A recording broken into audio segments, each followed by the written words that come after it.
नीलाम्बुजश्यामलकोमलाङ्गं सीतासमारोपितवामभागं पाणौ महासायकचारुचापं नमामि रामं रघुवंशनाथम्। आइए राम कथा को हम प्रारंभ करें। इसके पूर्व भाग में मैं आपसे निवेदन कर रहा था,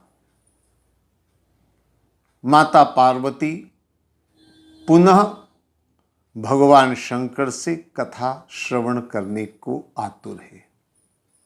पुनः इसलिए क्योंकि पूर्व जन्म में सती भी भगवान शंकर के सामने प्रभु राम के बारे में जो संदेह रखती है, उसी को इस जन्म में दोबारा पार्वती ने सामने रखा और भगवान शंकर पार्वती को उपदेश देते हैं, राम की कथा सुनाते हैं। आइए उसी राम कथा को अब हम आगे बढ़ाने का प्रयास करें। तुलसीदास जी राम कथा जब प्रारंभ करते हैं तो वह कहते हैं, राम जन्म के हेतु अनेका, परम विचित्र एक ते एका। भगवान राम के जन्म के कई हेतु हैं, कई कारण हैं, और कोई कारण है तभी राम का जन्म हुआ है। बहुत स्वाभाविक बात है। आप अगर कहीं जाएंगे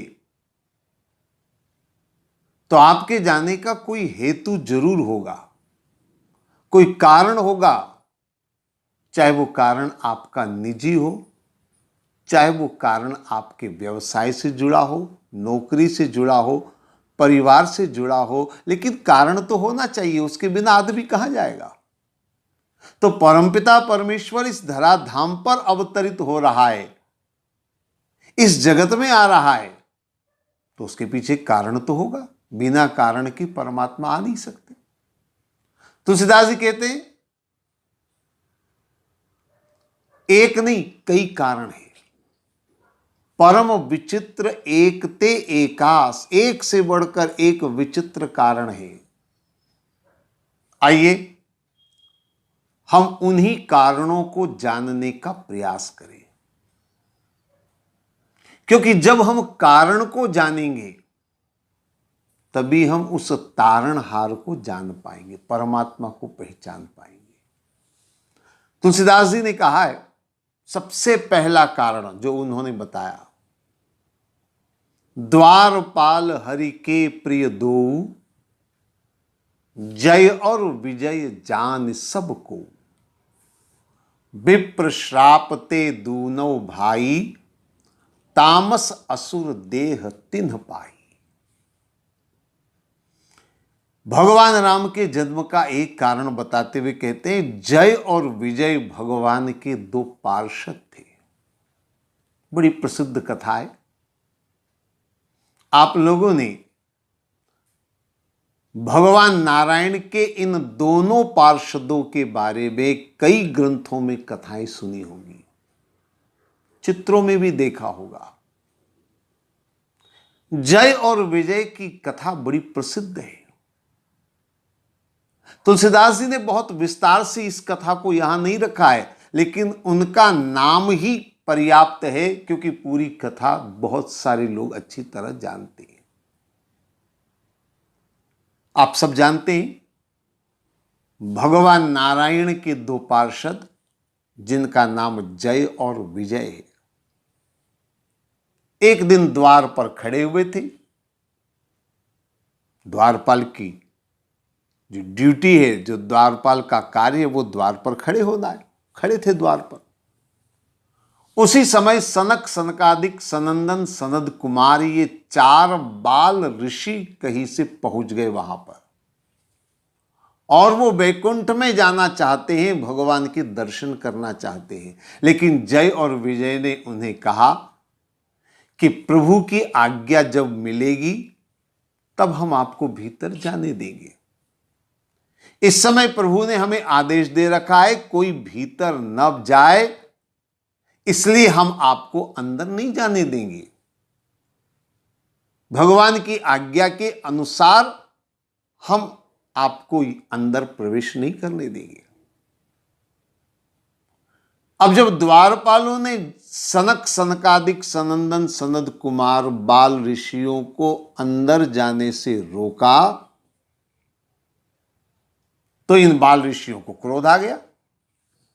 तुम्हारी हिम्मत कैसे हुई, हमें दरवाजे पर रोक दिया, तुम जानते नहीं हम कौन है। और क्रोधित होकर के उन्होंने श्राप दे दिया।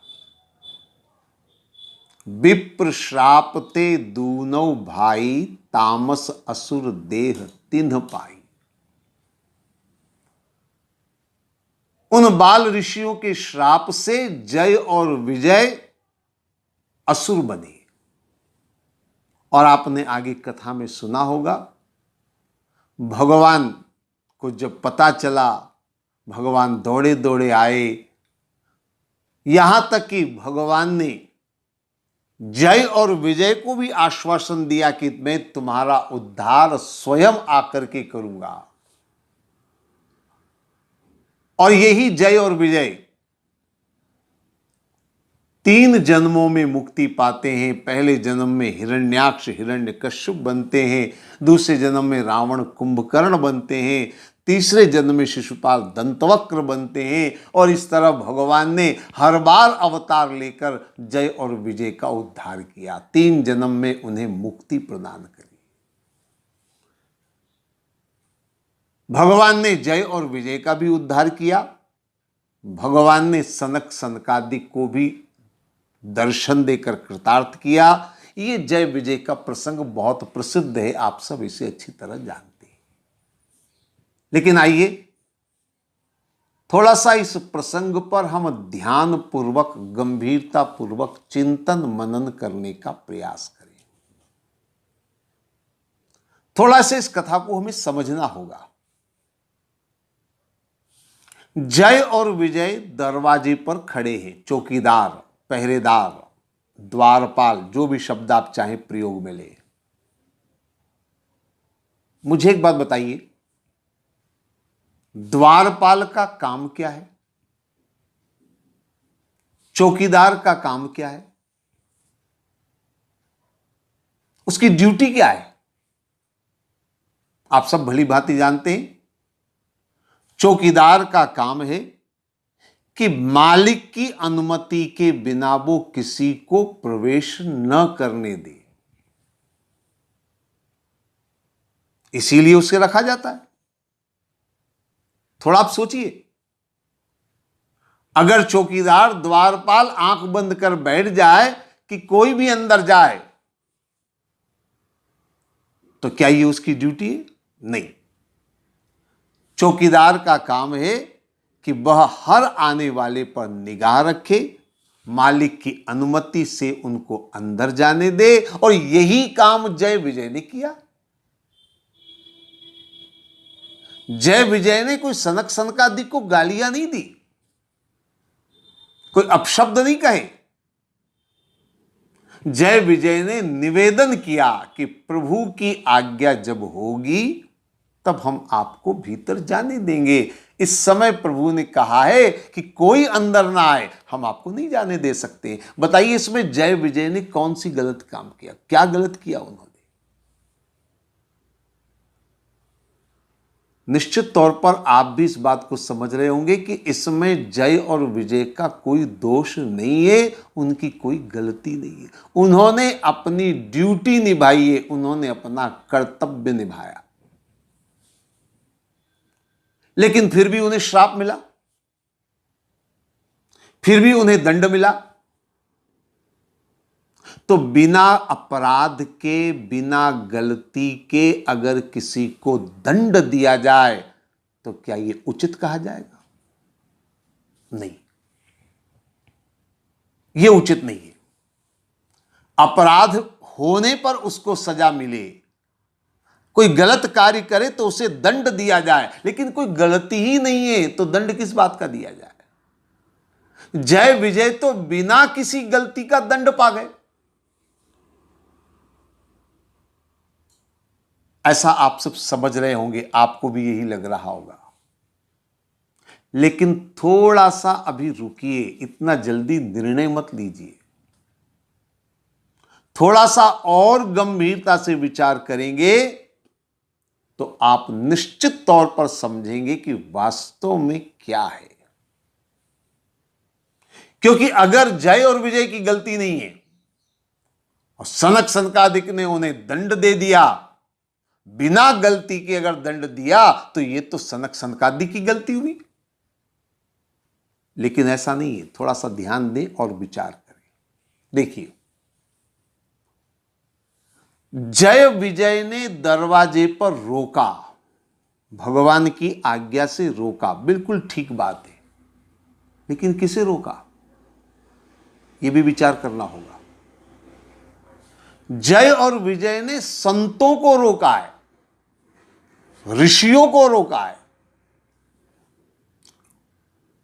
और भगवान संतों को कितना आदर देते हैं, कितना सम्मान देते हैं।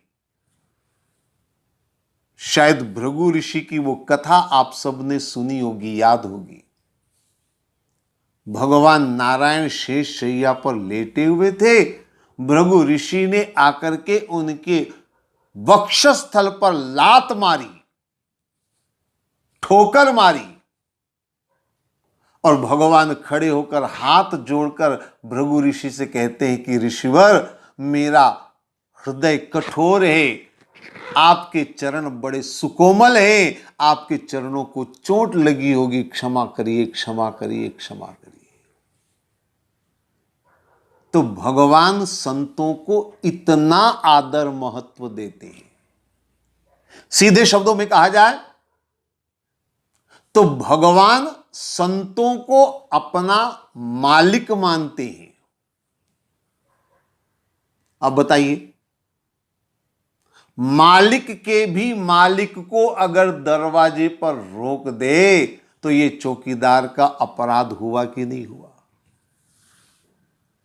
मालिक के मालिक को रोका। शास्त्रों में वर्णन आता है, मैं उसका यहां उल्लेख करना चाहूंगा, उससे जय विजय को आप अच्छी तरह समझ पाएंगे। शास्त्रों में वर्णन आता है, एक बार जय विजय दरवाजे पर खड़े थे और उन्होंने लक्ष्मी जी को अंदर जाने से रोक दिया। कमाल हो गया, लक्ष्मी जी को रोक दिया, मतलब घर की मालकिन को भी अंदर जाने से रोक दिया।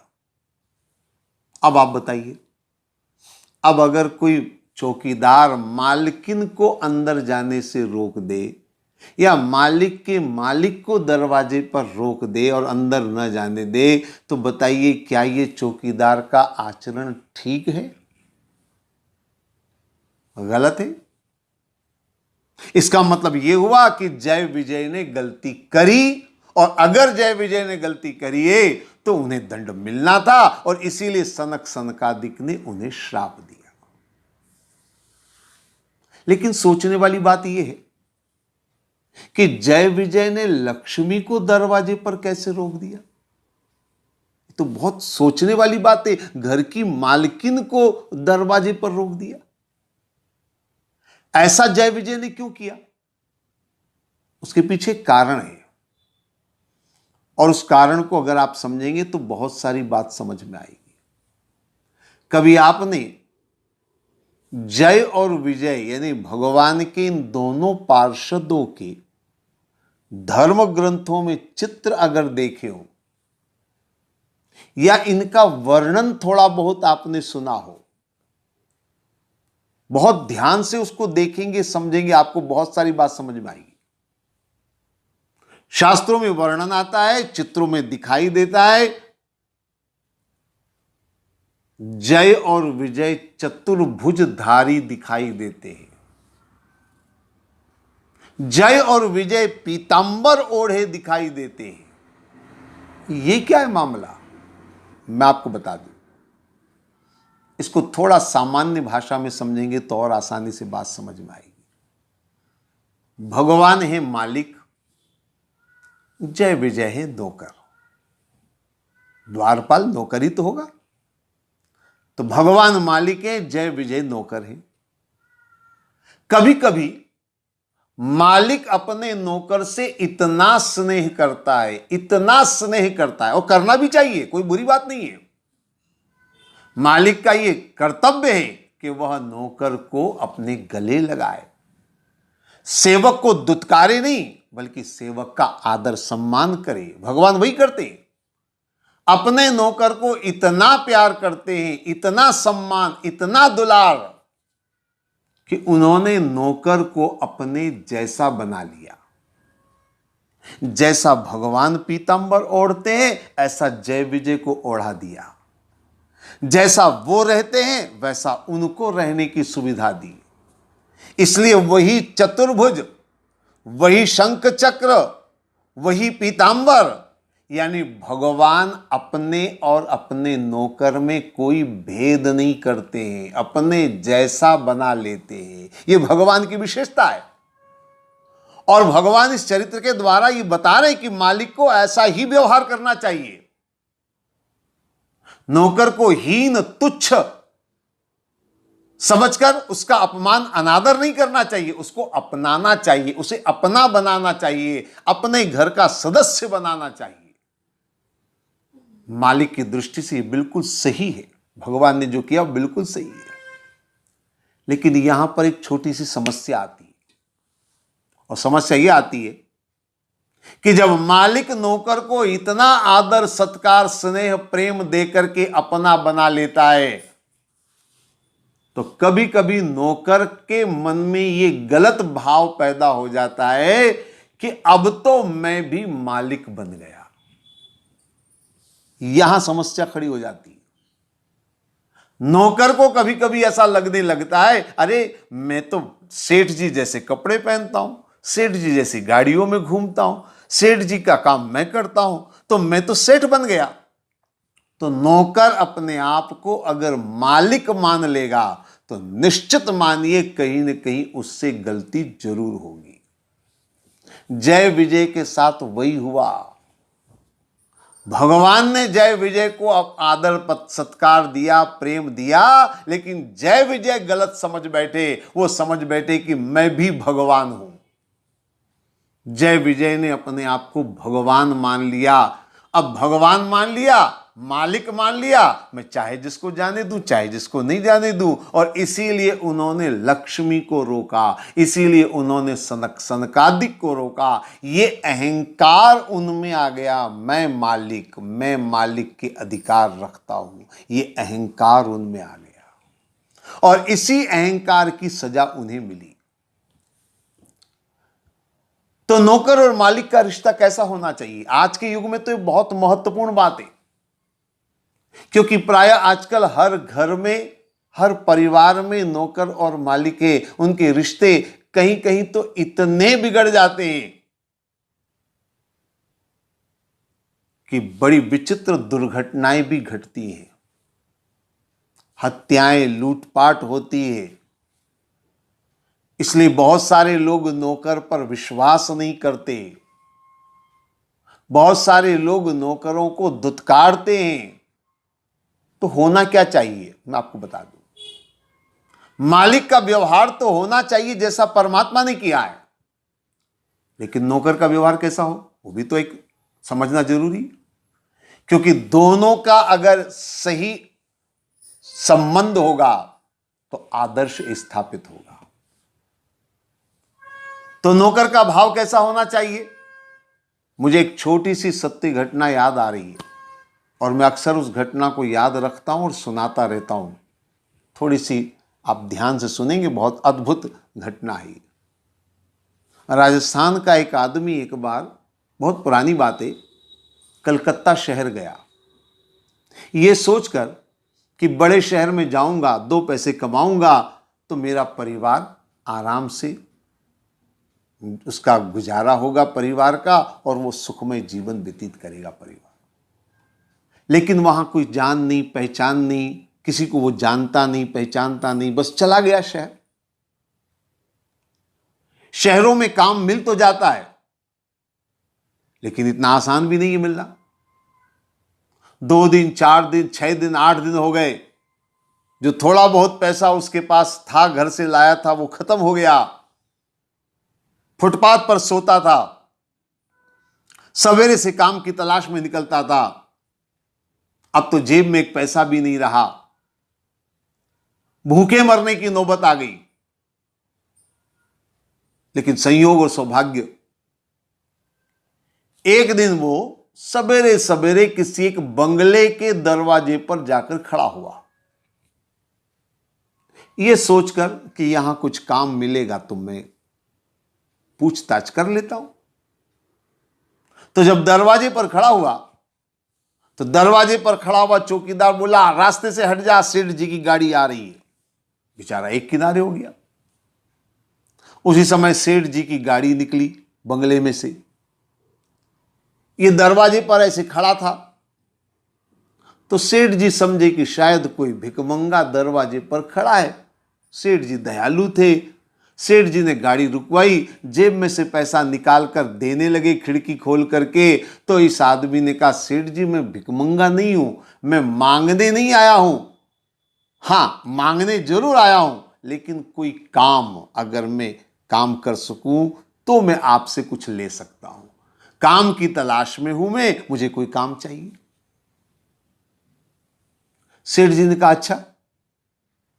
उसकी बात में बड़ी आत्मविश्वास था, खुददारी थी, भीख मांगने से इनकार कर रहा था। सेठ जी को उसकी बातों से प्रभाव हुआ। सेठ जी ने कहा, अच्छा क्या काम कर सकते हो तुम भैया?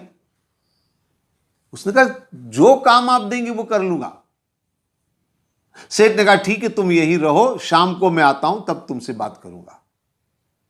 एक आशा जगी, एक विश्वास हुआ कि चलो काम मिलेगा। शाम हो गई, सेठ जी वापस लौट के आए। वो दरवाजे पर ही खड़ा था। सेठ जी ने देखा वास्तव में इस आदमी को काम की जरूरत है, दिन भर से यहां बैठा हुआ है।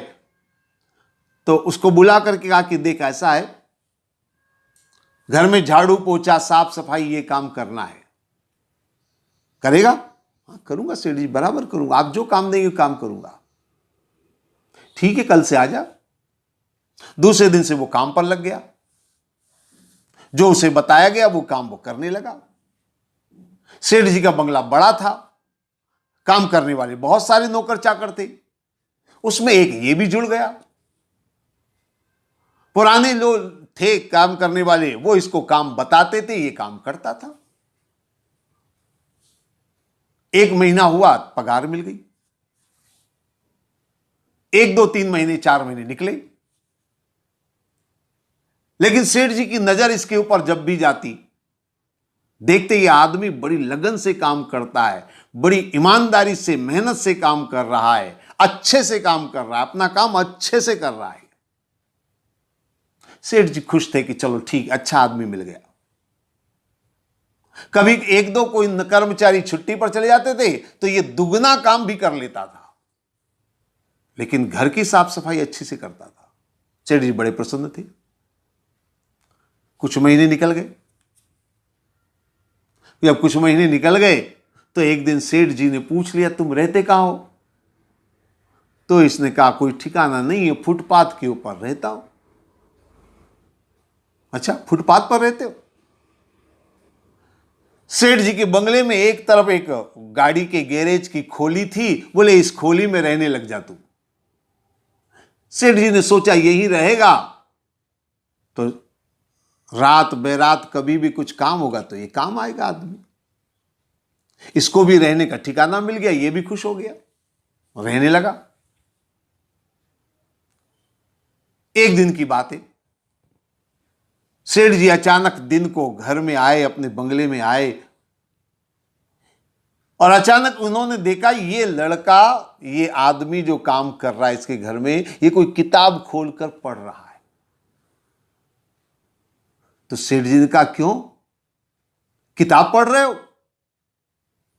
हां सेठ जी, काम खत्म हो गया, 1 बार नहीं 2 2 बार सफाई कर दी, कुछ काम था नहीं तो मैं खाली समय में किताब पढ़ने लगा। तो सेठ जी को बड़ा अचंभा हुआ, बोले तू पढ़ा लिखा है?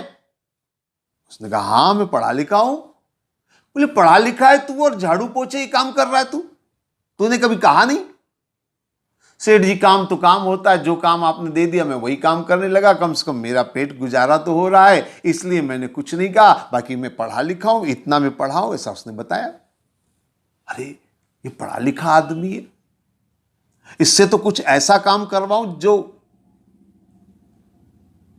इसकी पढ़ाई का भी उपयोग हो सके। तो सेठ जी ने कहा अच्छा एक काम कर, कल से ये झाड़ू पोछे का काम तेरा बंद, तू मुनीम जी के पास में जा और उनके असिस्टेंट के रूप में तू काम कर, और तेरी तनख्वाह भी मैं बढ़ा देता हूं। अब मुनीम के असिस्टेंट का काम करेगा तो तनख्वाह भी बढ़ जाएगी। वो बड़ा खुश हुआ, मुनीम के साथ में काम करने लगा। कुछ महीने और निकल गए। एक दिन ये सेठ जी के पास गया और सेठ जी से बोला, सेठ जी शिकायत तो नहीं करनी चाहिए, लेकिन आपका नमक खाता हूं तो मैं कैसे चुप रहूं। आपने मुझे मुनीम जी के साथ काम करने को दिया है, काम मैं कर रहा हूं, लेकिन उनके हिसाब में तो मुझे बड़ी गड़बड़ नजर आती। पहले तो सेठ जी ने ध्यान नहीं दिया। एक दिन उसकी बात पर विचार आया, सेठ जी ने मुनीम को बुलाया, सारे हिसाब किताब बही खाते मंगवाए, और बही खाते मंगवाए तो सेठ जी की आंखें खुल गई। वास्तव में बड़ी पोल थी उसमें, बड़ा घपला था। सेठ जी को मुनीम पर बड़ा गुस्सा आया, उसने मुनीम को उसी समय नौकरी से निकाल दिया। अब निकाल तो दिया, अब किसको मुनीम बनाए, किसको काम सौंपे। तो सेठ जी ने इस लड़के से पूछा, इस आदमी से पूछा, तो इतने समय से काम कर रहा मुनीम के साथ, काम वाम तुझे सब आ गया? इसने कहा हाँ सब आ गया मुझे, मैं सब कर लूंगा। तो सेठ जी ने उसे मुनीम बना दिया। अब वो मुनीम बन गया। जिस दिन से वो मुनीम बना, हिसाब किताब बिल्कुल सही था। तो सेठ जी को भी थोड़े दिन में नजर आने लगा कि अब तो मेरी जो है वो बचत बढ़ने लगी है, क्योंकि घपला रुक गया था। लेकिन महल के जो उसके बंगले के जो दूसरे कर्मचारी थे, अब उनको तकलीफ होने लगी। तकलीफ दो बात से थी। एक, कल परसों ये हमारे सामने आया है, झाड़ू लगा रहा था, आज साला मुनीम बन बैठा। और दूसरी तकलीफ ये थी कि ये इतना ईमानदार कि ना तो ये खुद कुछ घपला करता है, ना किसी और को करने का मौका देता है। तो सारे परेशान। लेकिन इसकी ईमानदारी वफादारी पर सेठ जी बड़े प्रसन्न थे। धीरे धीरे धीरे धीरे सेठ जी इस पर इतना भरोसा करने लगे, इतना भरोसा करने लगे, अपने बेटों से भी ज्यादा भरोसा करने लगे। और एक दिन तो सेठ जी ने इसको मुनीम से उठा करके सीधा मैनेजर और जनरल मैनेजर बना दिया। अपने बंगले में ही बगल में एक और बंगला लिया और वहां उसको कहा तुम यहां रहोगे।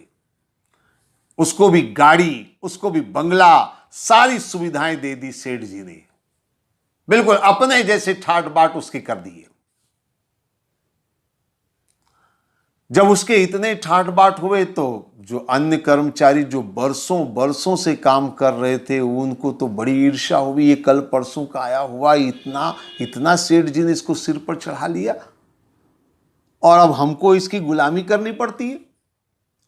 तो सारे कर्मचारी बड़े विचार करने लगे। एक दिन सबने गुप्त रूप से मीटिंग करी। इसकी वजह से अपना एक्स्ट्रा आमदनी बंद हो गई, अब क्या करें, कुछ तो करना पड़ेगा। इन सब ने मिलकर एक दिन सेठ जी से शिकायत करी, सेठ जी आप इस पर इतना भरोसा करते हैं, पर हमें लगता है कुछ न कुछ लोचा है, कुछ न कुछ गड़बड़ है, यह आदमी ठीक नहीं है। सेठ जी ने उन सबको भगा दिया। बोले तुम साले, मैं जानता हूं तुमको ईर्ष्या है, मुझे अपने बेटे से भी ज्यादा भरोसा इसके ऊपर है। अब बाकी सारे कर्मचारियों ने कहा ये सेठ जी तो बेटे से ज्यादा भरोसा करता, अब कैसे करे। बोले कुछ तो इसकी कमी ढूंढनी पड़ेगी, कोई कमजोरी तो ढूंढनी पड़ेगी। सारे नौकर चाकर लग गए कमी ढूंढने के लिए, और इन्होंने एक कमी निकाल ली। और कमी क्या निकाली कि ये आदमी रोज दिन में एक बार अपने बंगले में, जो बंगला सेठ जी ने उसको दे दिया था, उस बंगले में रोज एक कमरे में जाता है, दरवाजा बंद करता है, थोड़ी देर में वापस निकलता है और निकलते ही दरवाजा बंद कर देता है, ताला लगा देता है। दो चार लोगों ने कभी पूछा, तुम इस दरवाजे को बंद रखते हो, आखिर इसमें क्या है? कभी उसने नहीं बताया, कभी किसी और को दरवाजे में घुसने भी नहीं दिया। तो नौकरों को मौका मिल गया, अन्य कर्मचारियों को मौका मिल गया। उन्होंने सेठ जी से कहा कि उसमें जरूर इसने धन छुपाया है, गबन का माल उसमें छुपाया है, एक बार इसकी तलाशी ली जाए। एक बार, दो बार, 10 बार, 25 बार कर्मचारियों ने सेठ जी को अलग अलग ढंग से कहा। पंचतंत्र की कथा आपने सुनी होगी, झूठ अगर 100 बार बोला जाए तो वो सच लगने लगता है। सेठ जी को भी मन में आने लगा और एक दिन कर्मचारियों ने कहा और सेठ जी सीधे उसके घर में पहुंचे। वो उस समय उस कमरे में गया हुआ था। सेठ जी ने दरवाजा बजाया, बोले दरवाजा खोलो। अंदर से उसने आवाज दी, सेठ जी आप आए, मुझे बुला लेते, बस 5 मिनट में मैं बाहर निकल रहा हूं। अरे 5 मिनट क्यों, अभी निकलो, मुझे तुमसे अभी अर्जेंट काम है। अंदर से उसने कहा, मालिक क्षमा करें, मैं इतने जल्दी बाहर नहीं निकल सकता। अब जैसे ही उसने मना किया मैं नहीं निकल सकता, दूसरे कर्मचारियों ने सेठ जी को फिर का देखा, वो अपना माल छुपा रहा है, दबा रहा है, तभी तो वो दरवाजा नहीं खोल रहा है। आपको बहुत बड़ा चूना लगाया उसका, आपका बहुत बड़ा जो है वो धोखा उसने दिया है। सेठ जी की शंका प्रबल होती चली गई। 5 मिनट बाद उसने दरवाजा खोला। सेठ जी ने कहा, मुझे अंदर की तलाशी लेनी अब इसी वक्त। नौकर ने कहा, आप मालिक, आप व्यर्थ मुझ पर संदेह कर रहे हैं। सेठ ने कहा, कुछ भी हो जाए, मुझे तलाशी लेनी है। जैसी आपकी आज्ञा, मालिक आप हो। नौकर रास्ते से हट गया। सेठ जी अंदर गए तलाशी लेने के लिए। अंदर कमरे में पूरा कमरा खाली था। एक संदूक थी, संदूक समझ रहे, पेटी, और उसमें एक ताला लगा था। सेठ जी ने कहा, ताला खोल, वरना मैं ताला तोड़ दूंगा अभी। उसने ताला खोला और जब ताला खोला तो सेठ जी देखकर दंग रह गए। उसमें कोई धन खजाना नहीं था, कोई सोना चांदी नहीं था, कोई नोट नहीं थे।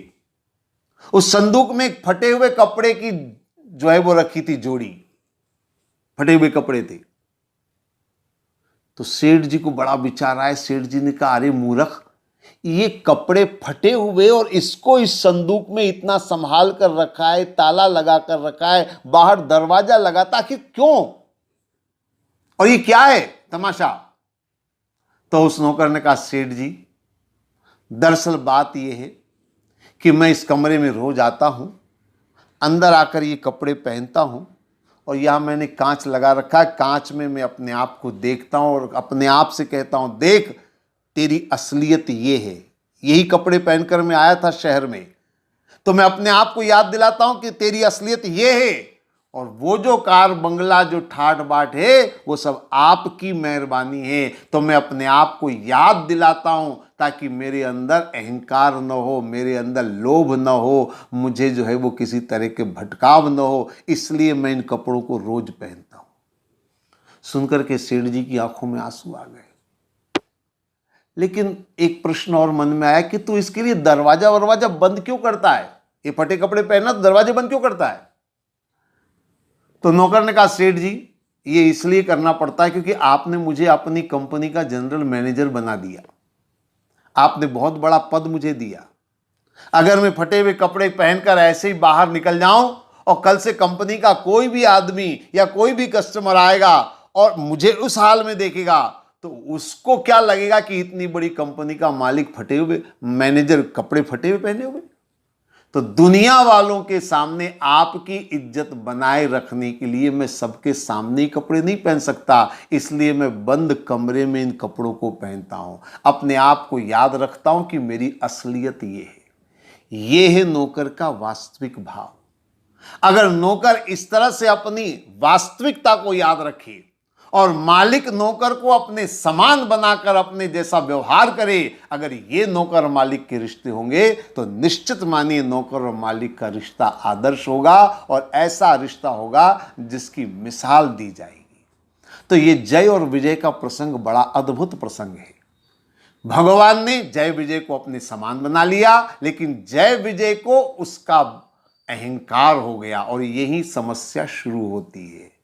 हालांकि बातें बहुत सारी है, आज इतनी बातें नहीं कर पाऊँगा। जय विजय प्रसंग की अगली बातें अगले भाग में हम लोग करेंगे। आज इतना ही। ओम सर्वे भवन्तु सुखिनः, सर्वे सन्तु निरामया, सर्वे भद्राणि पश्यन्तु, माँ कश्चित् दुःख भाग् भवेत्। ओम शांति शांति शांति।